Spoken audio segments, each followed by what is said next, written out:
Hey, hey, hey. Here we are live.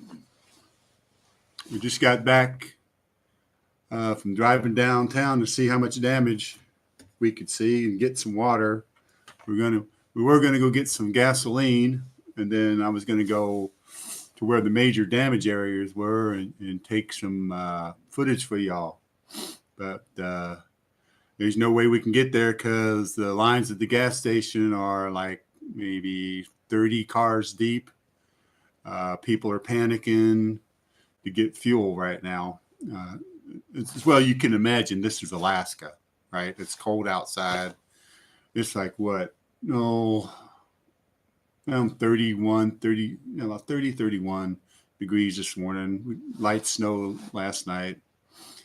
Well, it was fun this morning, 8:30 my time, Alaska Standard Time, exactly on the dot.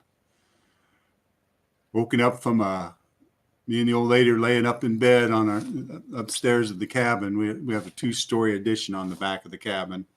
We were laying up there, and holy moly, things started shaking like you wouldn't believe. At first, I thought the old lady was getting frisky, but then I found out that wasn't the case. When the lamp got knocked over, and the drawers on the dressers vibrated out. Right, stuff was flinging back and forth. The whole the whole building was going up and down, up and down. It's like, holy shit. After living up here 30 some years, I've been in a few of these quakes. I hadn't seen one like that for about 15 years or so. And this was a good one. And it turns out it was like 7.2. And we've had 16 aftershakes so far. Uh, the wife is scared to go upstairs. The cats are freaked out. They ran. One of them ran away, and the other one was cowering in here, and we couldn't find her. So we're uh, we're sitting around now, waiting for the next one to happen. I can't go take any footage for y'all because just can't get no gas. We're lucky we got water. We're not on. There's a water point for the cabin is down in downtown Palmer, and the power was still on, so we were able to fill up the water jugs and stuff and hunker down here. We had planned to go out and hit the gym this morning, work out, clean up and stuff. And there's no way we can get out and do that now. So I've been watching some of the live coverage from Anchorage. I can't show you through this interface. I can't show you what they're doing, but there's been some pretty major damage to the road surfaces. My son, he's working in town. He lives out here and he works in town. Well, he made it into work. He starts work at like 7 o'clock, so he's been at work for like an hour and a half before the quake hit. I've talked to him on the phone. There's sales floors and stuff at where he works at Cabela's are just totally fucked. Things are, they don't even know if they're going to open today. So, and on top of that, he's probably not going to be able to get back out tonight. So hopefully the management at Cabela's, since it is a sporting goods store and stuff, they have tents, they have sleeping bags, hopefully they'll take care of their crew. Oh, we're just getting another one right now, another aftershock. That was a little one. So, well, I sat up in bed this morning when the quakes hit full on, and I glanced at the clock. It was 8:30. The old lady was scrambling, trying to grab her clothes and get down the stairs. I had to grab hold of her and hold her down on the bed when ride it out, and it was really cool. The bed was just boom, boom, the whole cabin was just moving back and forth and stuff. I glanced out the window, and the trees were going up and down. That's the wave when the earthquake hit them. So lasted about 2 minutes exactly. So by 8:32, the initial earthquake was over. And about 3 minutes later, we had about a 5.1 aftershock. Everything was shaking again for just a minute, and they've been diminishing in power. We've had 16 of them so far. We're kind of apprehensive. We're apprehensive that there's going to be another biggin, and we don't. So I don't know if we'll be going to bed or going back to sleep anytime soon. I see I got a chat going on. My daughter Sarah's on there. Hey, Sarah, if that's you, type something cool. Let me say something here if I can get my focus on here. New Hope potentially not now. Okay. Hey, so if we luck out, we might even be able to broadcast live the quake. Yeah, my granddaughter got hit with some debris where she's staying at, and she hopes she's okay. My daughter's telling me that she's okay, and we were just down in downtown Palmer to go get some water and stuff for the cabin, and they look like most of the businesses were closed. I didn't want to get into lines for the gas. We went to 3 different gasoline stations. All 3 of them were packed with long lines. So hopefully it's not a run on gas. Because I only got like a quarter tank of gas. And I'd like to be able to get in there. Yeah.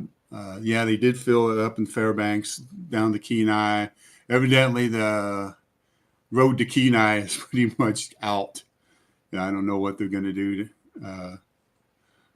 They have a port down there, and they have airports. They should still be able to get stuff, but the local Anchorage airport I just heard on the radio is closed down.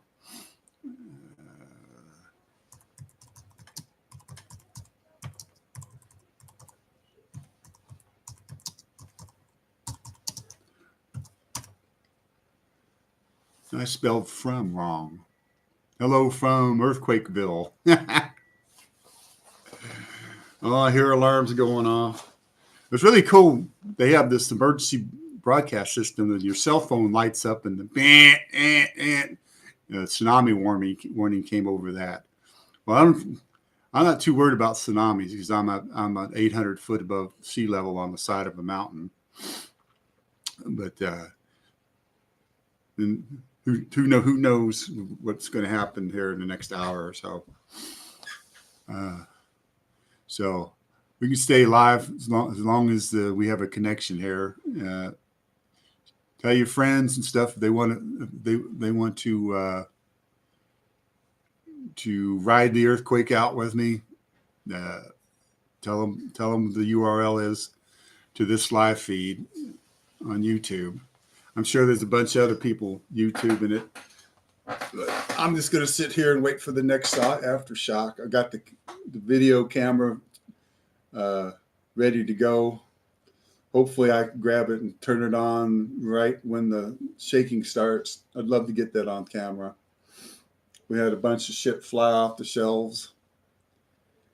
One of the worst one, I think it's the worst one I've ever lived through up here in Alaska. I've lived in a couple of them that were kind of gnarly, but those were years and years ago. I remember one time during the summer we had one, and I was out down the highway there, heading out to go fishing, and I'd stopped at a liquor store to get me some beer.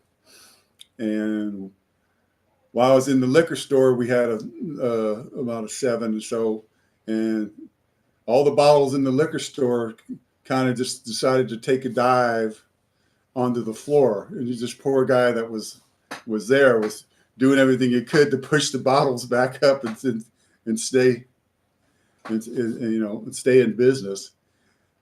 So I ran out the store and I looked down the highway, and you know how telephone poles line a road.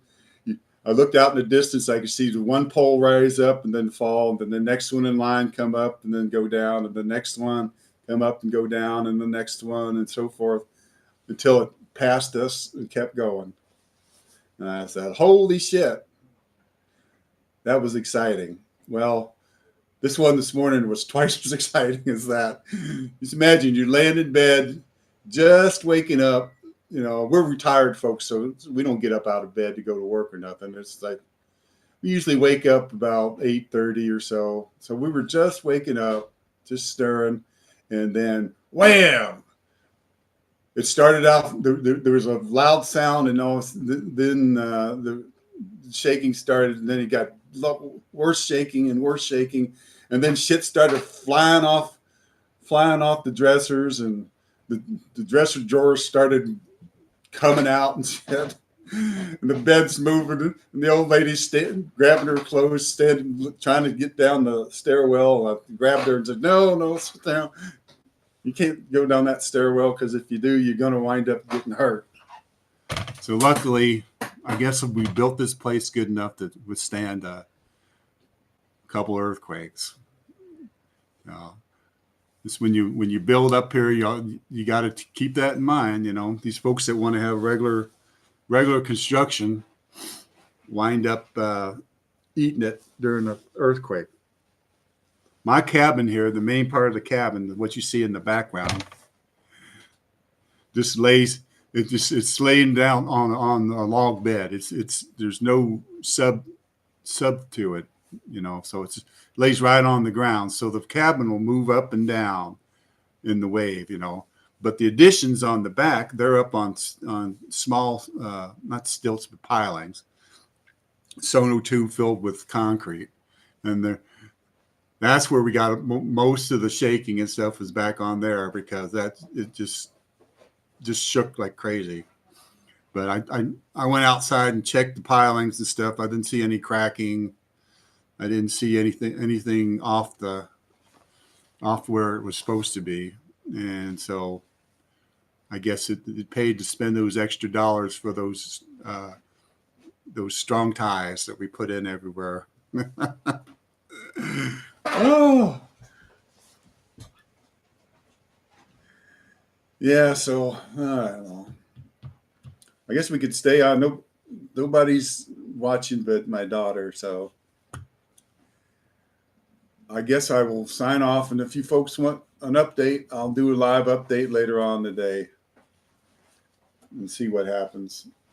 We still got to get. My son's still got to get out of town, and it doesn't look like it's possible. Been listening to the radio. Most of the roads out of Anchorage are shattered in one place or another.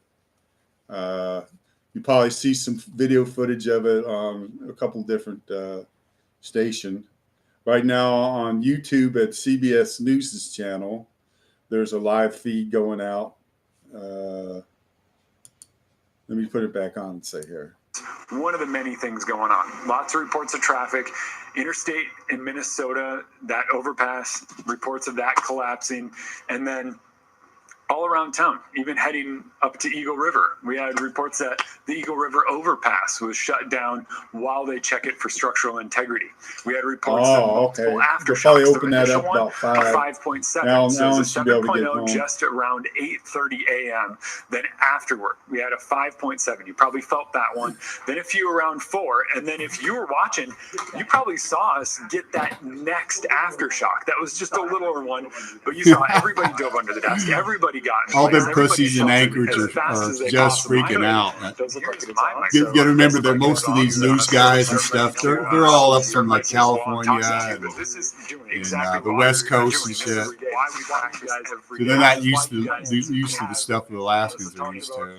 Melissa talked about her plans to her family. All right, let me turn that down.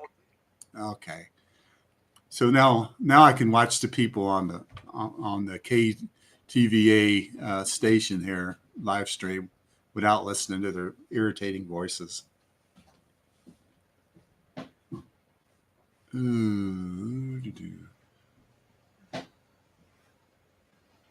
So okay. Well, at least we know the internet's up, so that's something. Okay, the whole world can watch us as we get earthquaked out. All right, that's about all for this live stream. I'll try and do one later on tonight, and we'll see. We'll see what happens here. Oh, that's cool footage. I wish I could show you this. If I could get my OSB to work, the open broadcasting system, then I could show you guys this footage. I might try that. So for now, might be back in a few minutes, and I might not. We've still got some chores to do. Ooh, that's a good one. Wish you could see this. There's like about an 8-foot drop in the roadbed where it's separated out. Okay, that's enough. I'll talk to you here later.